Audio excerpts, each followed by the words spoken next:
Meron tayong ditong Yamaha Mio i125. Ang problema nito ay pag naka-center stand siya ay umandar, gumagana lahat. Pero pag hindi naka-center stand ay namamatay, hindi umandar. Yung panel niya meron namang ilaw, meaning meron lang ditong loose connection or sira sa ating wiring. Yun ang dapat nating i-check. Una, buksan natin itong engine cover niya para malaman natin kung saan bandang sira. Matapos nating buksan itong engine cover niya, ito ang nakita nating sira. Yan.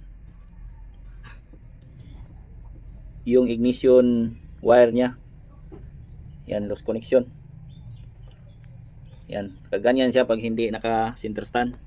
Pag naka center stand, itong ignition coil wire niya ay papasok dito sa kanyang kwako, kaya umaandar.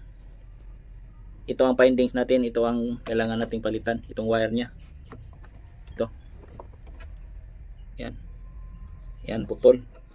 Lost connection. Yan. Konti lang, yan. Konti lang ang clearance, meaning stress po ang kanyang wire. Mag-lost connection siya pag hindi naka-center stand. Pag naka-center stand naman, gumagana siya dahil ito bumabalik dito sa ilalim. Kaya itong ignition coil wire, ito ang dapat nating palitan. Ito ang ilagay nating ignition coil wire. Yan, split wire.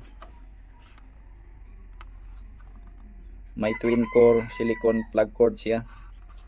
At subok itong matibay. Ito ang ilagay natin dito para mahaba siya at long lasting.